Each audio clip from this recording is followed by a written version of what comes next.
Halló, ég heiti Knútur Hauksteinn Ólafsson. Ég er einn þriðji af Flying Bus teiminu og ég ætla að segja frá mínum svona 20 uppáhalds kvikmyndum. By the way, þetta var mjög erfið ákvörðun. Þetta var algjört helvíti að búa til þennan lista. Ég hefði helst viljað hafa 100 myndir á listanum. Það er mjög erfitt að þjappa svona lista í 20 myndir og þannig ég þurfti að sleppa alveg að minnsta kosti 10 myndum.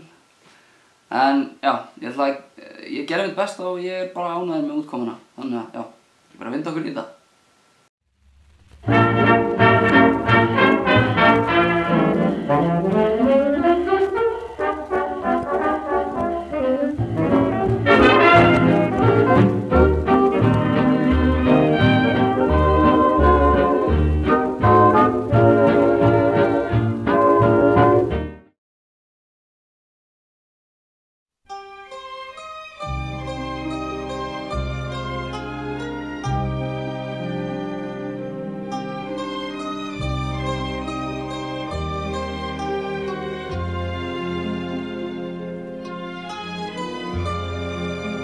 The Godfather. Hvað get ég sagt? Þetta er ein af mínum uppáhaldsmyndum. Ég á 2 eintök á DVD og svo eina á Blu-ray líka. Ég sá þessa mynd fyrst á Ítalíu í fartölvu en eftir ég sá myndina þá var ég bara rosalega heillaður af henni. Mér fannst bara, þetta var í fyrsta skipti sem ég sá mynd frá 70 eitthvað sem hafði svona djúpstæð áhrif á mig. Þetta er mynd mafíufjölskyldu og af einhverjum ástæðum það langar mig til að vera hluti af henni. Og þegar mynd tekst að sýna illmenni og þið langar til að vera hluti af illmennunum, þá finnst mér það að vera mjög spes. En hún sýndi samt líka í rauninni góðu hliðarnar á illmennunum, þannig að þetta er í rauninni mjög slæm fjölskylda, en hún hefur samt líka góða hliðar eins og allir aðrir. En já, og bara leikararnir er alveg frábærir. Marlon Brando sýnir alveg stórleik. Og Al Pacino, bara mér finnst eiginlega algjör synd að hann hafi ekki unnið Óskarinn fyrir besta leikari í aukahlutverki. Svo finnst mér myndatakan alveg æðisleg. Mér finnst ótrúlega vel skrifið myndin. Og bara vel leikstýrt. Francis Ford Coppola varð einn af mínum uppáhaldsleikstjórum eftir þessa mynd. Og ég bara mæli með því að þú kíkir á hana ef þú hefur ekki séð hana.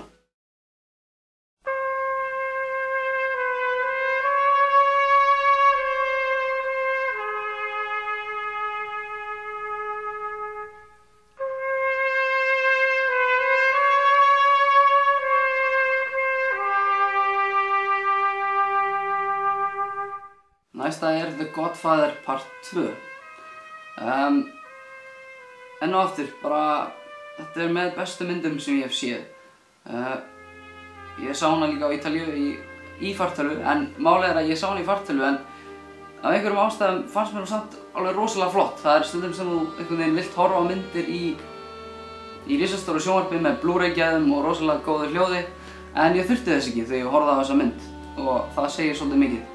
Enn og aftur, leikararnir er alveg frábærir. Al Pacino leikur núna aðalhlutverkið og stendur sig bara ekkert síður heldur en í fyrri myndinni. Og þetta er eitt besta sem ég hef séð frá Robert De Niro. Bara eiginlega alveg fullkominn. Hann nær að herma rosalega vel eftir Marlon Brando en samt einhvern veginn halda svona sínum karakter. Diane Keaton enn og aftur rosa góð og Robert Duvall frábær leikur.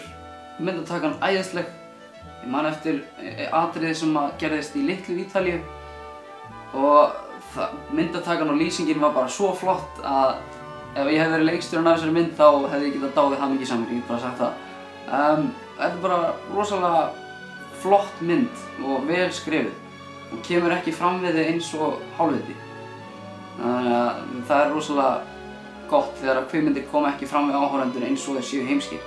Það er að segja að þú getur alveg reiknað hlutina út sjálfur. Og bara mjög góð mynd og ég mæli með að kíkja líka á hana.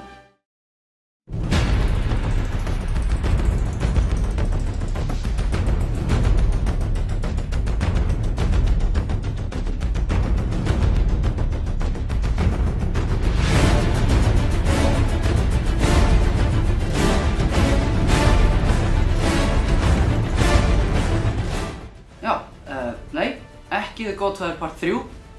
Hún gerðist ekki, rétt eins og Kingdom of the Crystal Skull. The Dark Knight.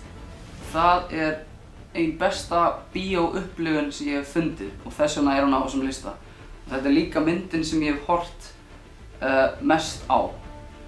Ég held ég hef hort á hana svona 12 sinnum eitthvað svoleiðis og ég mun horfa á hana oftar. Ástæðan fyrir því einfaldlega svo að ég mikill Batman aðdáandi og mér fannst þessi mynd koma mjög vel fram við þann karakter og ég ennþá meiri aðdáandi illmennisins sem Jokerinn og Heath Ledger lék hann virkilega vel og bara, já, þetta bara það langbesta sem ég hef séð frá Heath Ledger og Christopher Nolan einn af mínum uppáhaldsleikstjórum og þessi mynd bara einhvern veginn svo vel gerð í alla staði, tónlistin, myndatakan, leikurinn, Christian Bale mjög góð Batman þó að margir geti, já, rifist þessa rödd en hún samt sem aður, já, hann mjög góður sem Bruce Wayne og já, bara þetta mjög góð mynd sem sýnir baráttu góðs og ills og góð mynd Batman og Jokerinn kannski ennþá fremur og ég mæli með henni sérstaklega fyrir Batman aðdáendur en líka fyrir aðdáendur ofurhetjumynda eða svona spennumynda.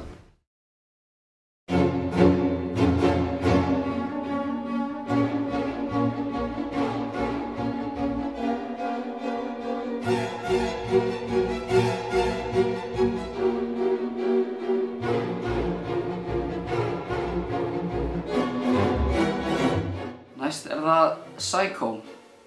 Ég sá Psycho því ég var svona 14 eða 15 ára og ég fekk martraðir eftir hana og ég mjög mikill unnandi hrollvekjumynda og þetta bara ein besta hrollvekjumynd sem ég hef séð og einnig ein besta mynd sem ég hef séð frá leikstjóranum Alfred Hitchcock. Þetta líka myndin sem kynnti mig í rauninni fyrir svarthvítum myndum. Áður hafði ég svona fordóma gagnvart svarthvítum myndum en eftir ég sá þessa mynd þá fór það algjörlega. Þá langaði mig til að sjá fleiri svarthvítar myndir. Þannig að ef þú hefur fordóma gagnvart svarthvítum myndum þá mæli ég með til dæmis til að byrja með að horfa á Psycho því að hún bara rosalega góð, hún rosalega vel skrifuð. Anthony Perkins alveg frábær sem Norman Bates, bara langt á undan sínum samtíma. Þetta mynd frá 1960 en hún geti alveg eins og verið gerð í dag þegar þið horfið á hana á Blu-ray í stóru sjónvarpi, bara rosalega flott og hún mjög spennandi líka og mjög creepy og henni tekst að gera það á mjög svona gamaldags hátt en hann virkar samt ennþá. Svo hún bara svo rosalega vel skrifuð. Plottið í henni alveg frábært, það að segja twistið í endan og þetta svona, já, þetta svona eiginlega hútanett mynd líka. Þetta svona að giska hver morðinginn og ég bara sagt að endurinn mjög óvæntur og besta atriðið sennilega þegar að móðirinn kemur í ljós. Þannig ég mæli með henni.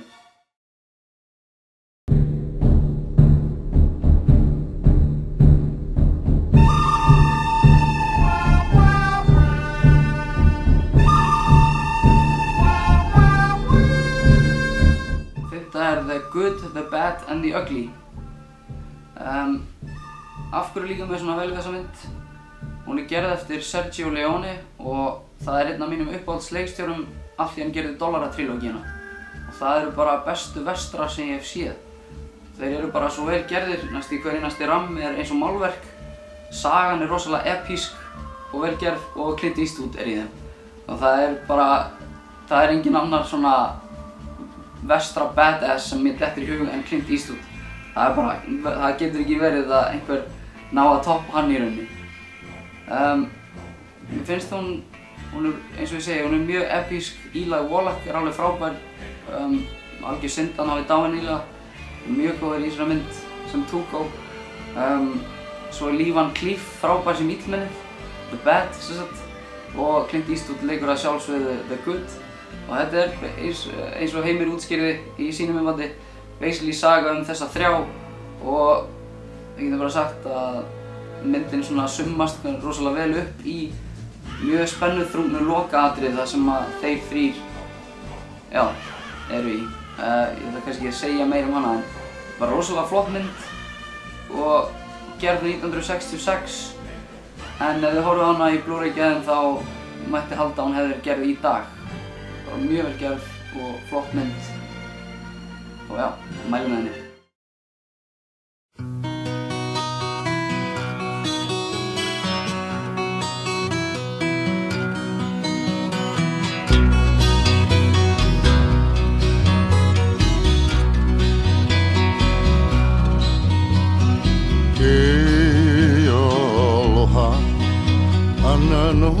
Næst The Descendants. Þetta ekki mynd sem á Internet Movie Database Top 250 listanum. Þetta ekki svona mynd sem að, já, kannski flestir segja sé besta mynd allra tíma eða eitthvað svoleiðis.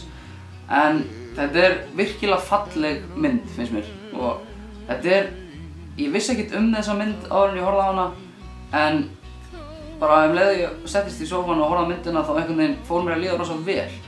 Og eftir ég var búinn með myndina þá leið mér af einhverjum mjög óútskýranlegum ástæðum bara rosalega vel. Þetta bara einhvern veginn mynd sem að einhvern veginn svona lætur manni líða vel. Ég veit ekki af hverju, þetta svona þessi mynd í rauninni bara þetta svona þunglyndismynd sem gerist í paradís, gerist á Hawaii, þannig að þetta svona mikil þversögn. En leikararnir bara svo rosalega góðir og þetta svona grátbrosleg mynd, þú veist, húmorinn rosalega góður og dramatísku atriðin virka líka rosalega vel. Aðalega út af leikarunum, þá vil ég segja að Shailene Woodley alveg æðisleg í þessari mynd. Alveg algjört yndi að fylgjast með henni og George Clooney, þetta það besta sem ég hef séð frá honum. Hann leikur, já, Batman. Hann var, já, mjög góður í þessari mynd og svo voru leikarar sem ég hafði ekki einu sinni heyrt eins og Amara Miller og fleiri sem voru líka mjög góðir. Og mér fannst það bara, já, virkilega falleg og hugljúf mynd, mjög mannleg. Hún gerði eftir leikstjórann Alexander Payne. Ég fór að hafa mikinn áhuga á þeim leikstjóra eftir að hafa séð þessa mynd. Þannig að hún mjög svona falleg af því hún í rauninni mjög raunveruleg og mannleg, en ekki eitthvað fake. Þannig að ég mæli endilega með því að horfa á hana, sérstaklega ef þú ert veikur heima eða ef þú ert eitthvað ekki í góðu skapi, þá er þetta svona mynd sem kætir þig upp og þú verður í góðu skapi eftir að hafa séð hana, vonandi. Þannig að, já, mæli með því.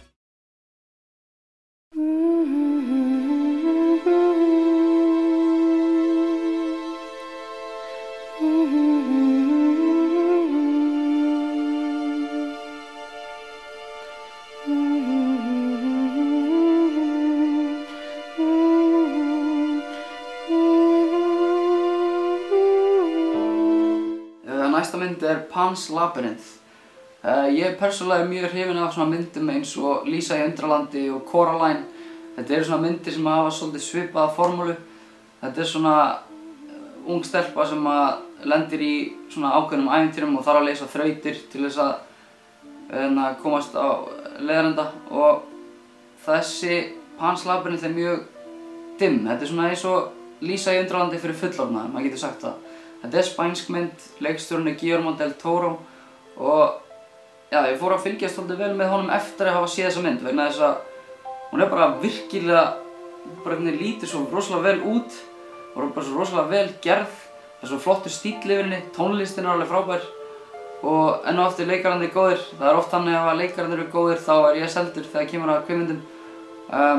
Ivana Baquero sem leikur aðalkarakterinn, hún alveg frábær og þetta bara mjög svona, þetta mjög falleg mynd á dimman hátt. Þannig að segja, sýnir svolítið hvað í rauninni myrkrið getur verið fallegt. Hún svona rosa dimm en samt einhvern veginn falleg. Þetta bara mjög einstök mynd og kannski ekki fyrir fólk sem með lélega athyglisgáfu því að hún ekki svona mjög hröð.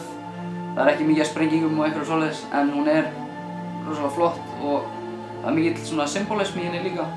Þannig að að gera að kynna sér hann ef maður horfir á myndina. En ég mæli með þessari mynd, já, bara fyrir til dæmis aðdáandi Tim Burton. Aðallega því að hún lítur svona vel út, svona í dimmum stíl, en já, ég mæli með henni.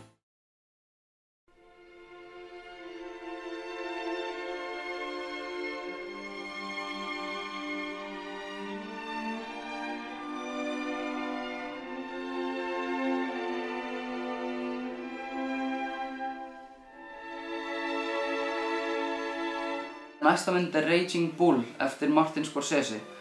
Martin Scorsese einn af mínum uppáhaldsleikstjórum og ástæðan fyrir því að ég tengi rosalega vel við myndirnar hans.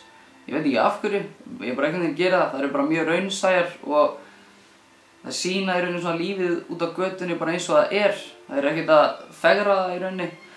Og ástæðan fyrir að Raging Bull einn af mínum uppáhaldskvikmyndum að einfaldlega Robert De Niro. Ég sá hana og eftir ég horfði hana þá fór ég að hafa rosa mikinn áhuga á leiklist. Mér hafði í rauninni ekki grunað hversu hversu flókið og erfitt ferli það í rauninni að búa til karakter en Robert De Niro gerir það hér alveg rosalega vel. Hann að leika mann sem til í alvörunni sem hét Jake LaMotta sem boxari og hann svona hvað ég sagt, einstaklingur sem þrýstir fólki mjög mikið í burtu frá sér. Hann rosalega svona tortrygginn og rosalega svona í rauninni reiður maður en hann einhvern veginn af einhverjum ástæðum þá finnur maður til með honum og maður í rauninni heldur með honum þrátt fyrir hann sé alveg rosalega ill manneskja og ég vil meina að það sé að því að Robert De Niro leikur hann bara rosalega vel. Þetta eina af þeim fáu myndum sem hafa látið mig tárast. Það mjög mikið til þess en þessi mynd eina af þeim sem hafa látið mig gera það og ég mæli bara með þessari mynd ef þið viljið sjá virkilega flottan leik þar sem þið getið lært mjög mikið af og stúderað. Og já, bara myndatakan, klippingin og allt það líka alveg mjög flott en aðalega í rauninni leikurinn. Þannig að já, mæli með henni bara ef þið viljið fylgjast með virkilega flottum leik.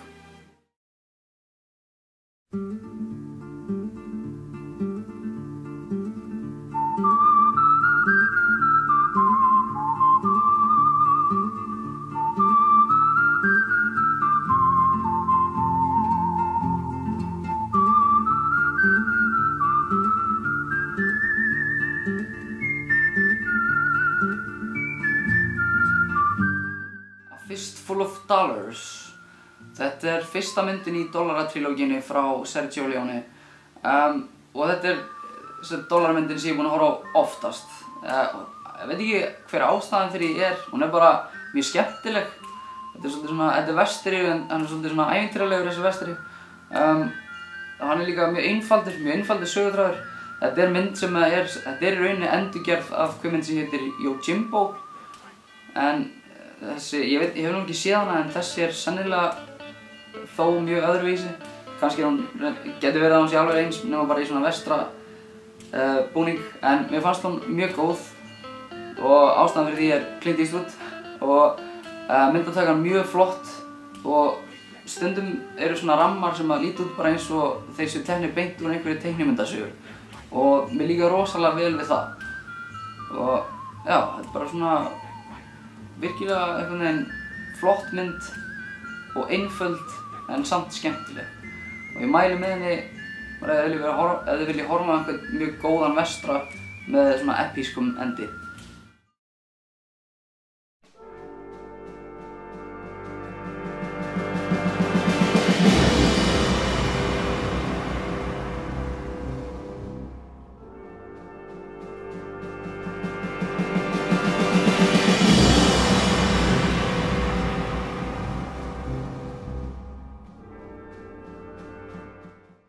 Næst Taxi Driver.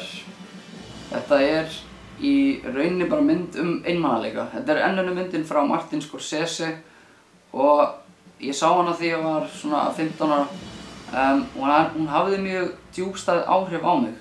Í rauninni af því að mér fannst það vera mjög góð svona ádeila á samfélagið og kannski hún sýnir að við getum öll fundið fyrir einmanaleika einhvern tímann á einhverjum tímapunkti en hún sýnir líka vel svona hvernig einmanaleikinn getur farið með þig í rauninni ef þú dvelur of lengi við hann. Og enn og aftur Robert De Niro leikur aðalhlutverkið, hann leikur karakter sem heitir Travis Bickle og hann mjög svona einangraður frá samfélaginu og verður þar með svolítið svona truflaður á geði en hann leikur það rosalega vel af því að enn og aftur þetta er svona ákveðin anti-hero eins og það heitir. Þetta ekki í rauninni hetja en þetta heldur ekki skúrkur. Þetta bara maður sem í rauninni mjög einmana og verður smátt og smátt klikkaður í rauninni. En þú heldur í rauninni samt með honum allan tíman. Og það vil ég meina að sé út af frábæri handriti og mjög góðri leikstjórn frá Martin Scorsese og enn og aftur frábærum leik frá Robert De Niro. Og ég mæli bara með þessari mynd ef þið viljið sjá góða mynd frá 8. áratugnum. Og þetta líka þessi mynd sem gerði það verkum ég hafði mjög mikinn áhuga á svona 70s myndum. Ég hafði ekkert hort á svona 70s myndir fyrir þessa en eftir ég sá Taxi Driver þá fór ég að horfa á miklu fleiri myndir eins og Serpico og Dog Day Afternoon og svona myndir frá 8. áratugnum. Þannig ég mæli eindregið með Taxi Driver.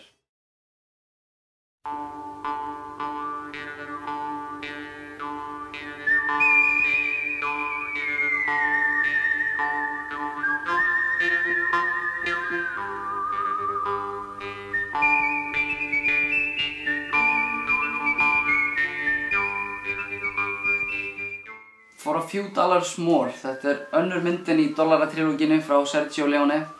Ég glemdi líka að minnast á það áðan að tónlistin í dollaratrilógíunni alveg frábær. Hún eftir Ennio Morricone og hún gerir myndirnar í rauninni mun betri. Hún gerir það miklu epískari. Og enn og aftur, ástæðan fyrir mig líka við þessa mynd bara nákvæmlega svo sama og mér líka rosalega vel við The Good, The Bad and The Ugly og A Fistful of Dollars. Einfaldlega hversu svalur Clint Eastwood og hversu tónlistin flott og myndatakan og hvernig þetta allt sameinast í einhvern veginn rosalega flottan epískan pakka. Og það sem í rauninni sameiginlegt með öllum þessum þremur myndum að það mjög flott svona climax í endanum sem einhvern veginn gera verkum að ég fekk oft svona gæsahúð og það gerist mjög sjaldan þegar ég horf á bíómyndir. En þegar það gerist þá bara finnst mér ég vera skyldur til þess að setja það í eina af mínum uppáhaldskvömmyndum.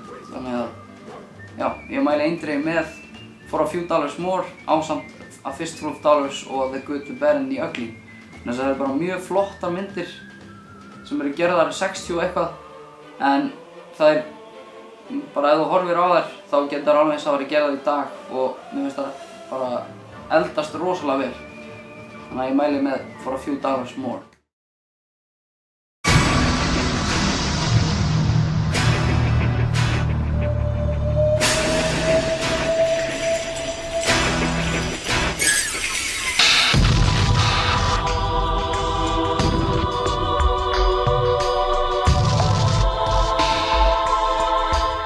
Næst það Scream frá leikstjóranum Wes Craven.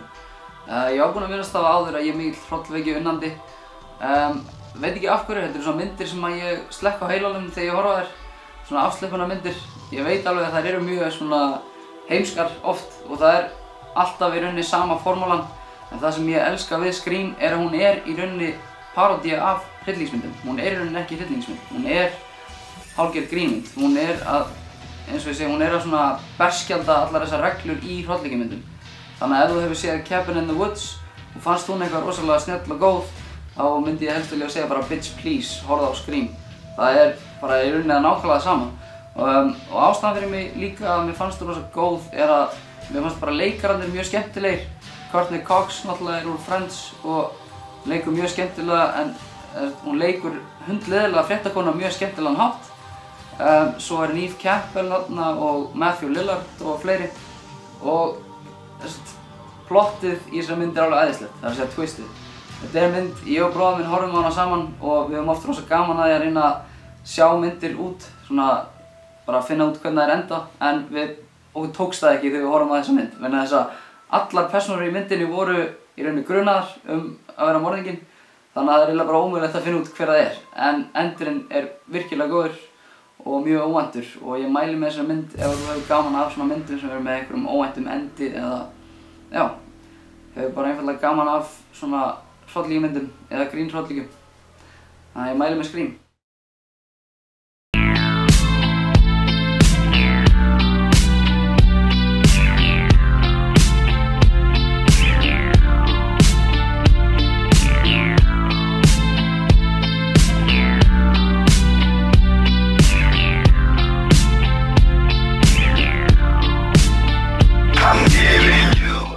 Drive frá 2011. Þetta mynd eftir leikstjórann Nicholas Winding Refn. Ég hafði ekki hugmynd hver það var fyrir myndina en ég var mjög áhugasamur að vita hver leikstjórinn var á þessari mynd vegna þess að mér fannst hún virkilega góð. Þetta mjög sérstök mynd. Margir voru fyrir vonbrigðum eftir að hafa séð hana næst að þeir héldu þetta yrði í rauninni hálfgerð svona Need for Speed mynd. Það að segja Fast and the Furious mynd, öllu hundur. Þetta væri í rauninni bara svona bílahasar en hún það ekki. Þannig að ekki horfa á myndina að þú býst við þetta sé einhver rosa mikill bílahasar eða spennumynd. Þetta svona impressionísk mynd ef maður getur sagt það. Það að segja að þú átt í rauninni að túlka hvernig hún gerist og það mjög mikill symbolismi í henni sem að mér fáir taka eftir. En það mjög flott þegar maður búinn að lesa til þennan symbolisma og hvað hann táknar. Og leikurinn finnst mér mjög góður hjá Ryan Gosling. Hann leikur svona hálfgert vélmenni með tilfinningar en þetta mjög flott, impressionísk og spes mynd. Hver rammi í rauninni úthugsaður og ég hef rosa gaman að því þegar að leikstjórinn hefur í rauninni úthugsað hvern ramma fyrir sig rosalega vel. Þannig að það er ekkert í rammanum sem á í rauninni ekki að vera í ramma. Þannig að já, ég mæli með þessari mynd fyrir svona fólk sem að líka við arthouse myndir. Þetta er svona neo-noir mynd, þannig að þetta er svona í rauninni ekki noir, heldur svona ný útgáfa af því. Og hún er, já, mjög spes og impressionist og ég mæli með því ef þú ert fyrir svona listrænar myndir.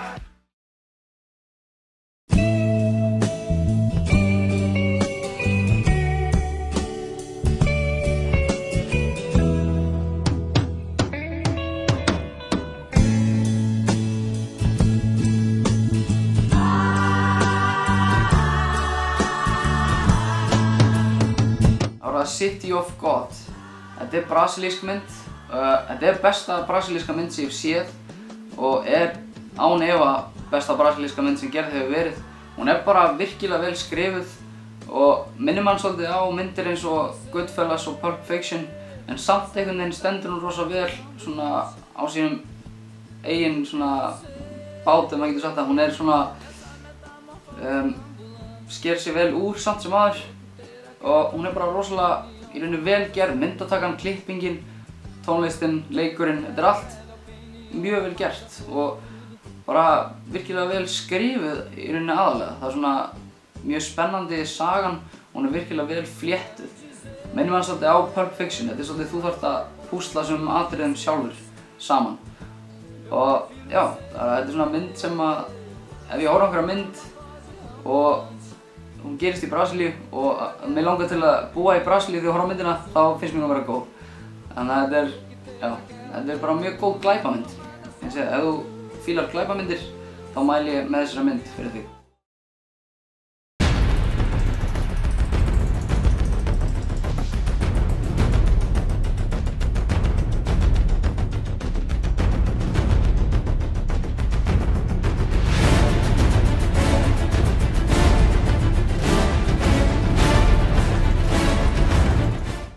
Næst er að Batman Begins. Enn og aftur mynd frá Christopher Nolan og ástæðan fyrir mig líkar rosalega vel við Christopher Nolan er út af þessari mynd. Ég er mjög mikill aðdáandi af Batman eins og ég var búinn að segja áður en þegar ég var lítill þá hætti mér að líka við Batman vegna þess að ég sá Batman og Robin. Þá varð Batman mjög asnalegur allt í einu og svona þangað til ég fór að vera 15 ára þá hafði ég enga trú á þessari persónu og ég hafði aldrei svona náð aftur í þetta barn sem hafði rosa gaman að Batman af einhverjum ástæðum. En leið að ég sá Batman Begins þá fattaði ég af hverju mig líka svona vel við Batman og það er af því að hann er rosalega dimmur og mjög sálfræðilega truflaður. Þetta er einstaklingur sem gæti í rauninni verið vondur gaur en hann er það ekki af því að hann tekur aðrar ákvarðanir heldur en illmennin sem hann tekst á við. Og þetta er bara mjög flott mynd og sýnir Batman í réttu ljósi. Það er aðal ástæðan fyrir að mér líkar rosalega vel við hana. Plús það að röddin í Christian Bale er ekki orðin eins asnalegur í seinni tveimur myndum. Þannig að ég mæli með þessari mynd bæði fyrir Batman-unnendur, ofurhetju-unnendur og bara fyrir þá sem vilja sjá góða og dimma mynd Batman.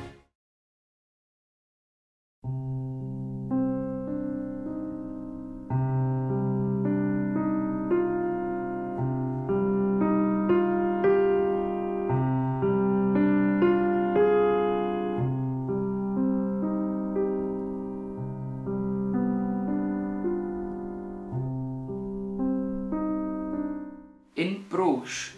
Þetta er mjög spes mynd. Þetta er svört komedía.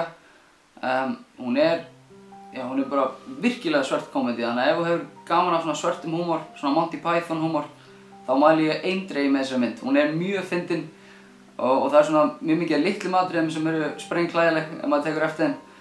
Og handritið er virkilega snjallt. Þetta er bara mjög vel skrifuð mynd, svona klókið handrit og mér líkaði aldrei neitt vel við Colin Farrell áður en ég sá þessa mynd en eftir ég sá þessa mynd þá fór mér alveg að líka vel við hans leikara því hann er alveg frábær í þessari mynd, virkilega fyndinn og skemmtilegur og þessi mynd er líka frekar falleg á köflum.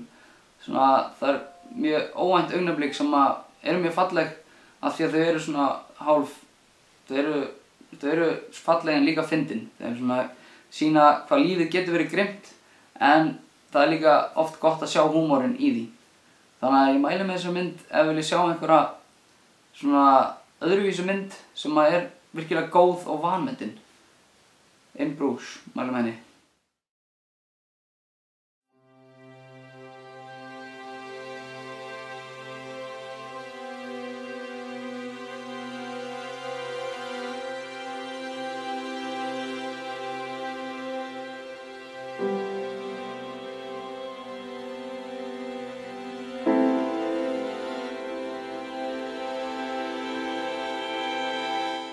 Næst það The Perks of Being a Wallflower. Þetta önnur myndin með svolítið langan titil, þannig að hún hljómar eins og hún sé mjög leiðileg en hún mjög góð og mjög skemmtileg. Hún hefur líka góð áhrif á mann af einhverjum ástæðum. Þetta svona mynd sem lætur mann í rauninni upplifa menntaskóla árin aftur. Þetta reyndar á að gerast í high school í Bandaríkjunum og það byrjar aðeins fyrr og endar aðeins fyrr, en þetta samt svona svipuð stemming og mér finnst aðalleikararnir 3 virkilega góðir. Þetta eru ungi leikarar en þeir gefa rosalega mikið af sér í þessari mynd. Og meðal þeirra til dæmis Emma Watson sem hún bara alveg æðisleg í þessari mynd. Og svo það Ezra Miller sem aftur virkilega frábær. Og Logan Lerman leikur aðalhlutverkið og maður heldur rosalega mikið með honum og maður finnur mjög mikið til með honum. Og þetta bara einstaklega falleg mynd. Það í rauninni besta leiðin til að lýsa henni. Þetta svona mynd sem að eftir að búin að horfa á hana þá einhvern veginn það svona lyftist allir upp. Þetta rosalega, falleg mynd. Það kannski besta lýsinni þannig og ég mæli með henni ef að þú vilt horfa á mynd og upplifa eitthvað einstakt.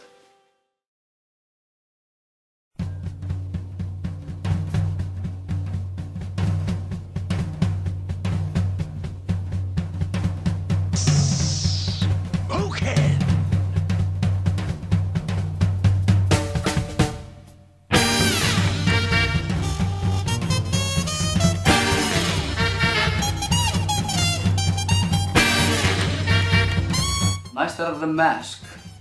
Upphaflega hafði ég Inception inn á þessum lista en ég ákvað að skipta The Mask út fyrir Inception vegna þess að ég búinn að horfa á The Mask miklu oftar og það miklu meiri nostalgía sem tengd henni og pluss það að Jim Carrey í henni. Og Jim Carrey algjör snillingur, hann bara virkilega fyndinn. Þeim sem líkar ekki við hann, ég segi það sama á Arnór, það sumum sem líkar ekki við hann af því hann getur verið mjög ýktur stundum.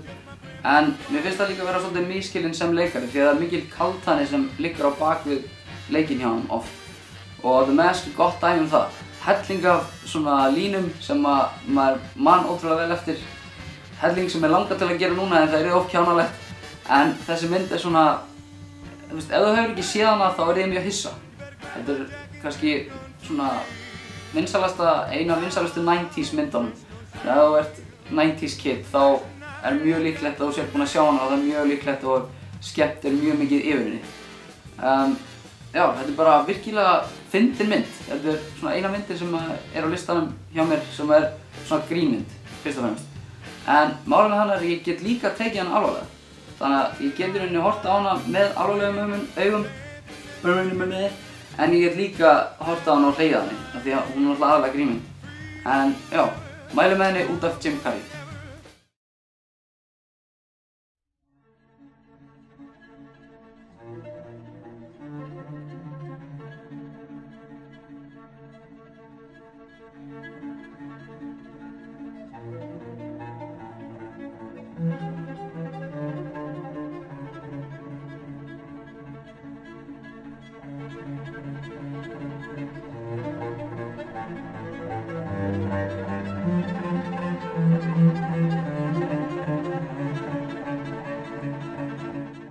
There Will Be Blood.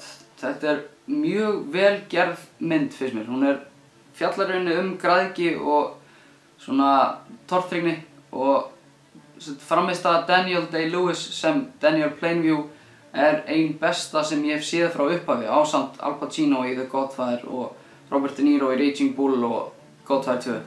Þetta bara ástæðan fyrir því að frammistaðan hans bara svo margslungin og svona multi-layered ef ég get sagt það. Þetta alveg hvernig það á íslensku, en bara svo margir svona leirar í frammistöðunni hjá Daniel Day-Lewis og bara þegar koma svona nærmyndir á andlitið á honum þá ertu oft að velta því fyrir bara hvað hann að hugsa og það rosalega spes þegar þú horfir á leikara og hann leikur manneskju og hún virðist bara vera raunveruleg. Hún geti verið til og það finnst mér rosalega flott. Myndin sjálf líka mjög góð og mjög mikið af svona atriðum sem gerast í rauninni svona földum atriðum, þannig að þú ert að fylgjast mjög vel með, þar að segja með í rauninni rammanum, það sem í rammanum, þannig að það geti verið að sé eitthvað að gerast svona á bak við aðalpersónuna sem merkilegt og sem geti verið þýðingarmikið og gæðin í myndinni liggja í rauninni í smáatriðunum og já, þannig að ég mæli bara með þessa mynd fyrir fólk sem hefur áhuga á kvikmyndum almennt og kvikmyndum sem eru vel gerðar, bara vel skrifaðar og vel teknar upp og vel leiknar. Þannig að ég mæli með There Will Be Blood.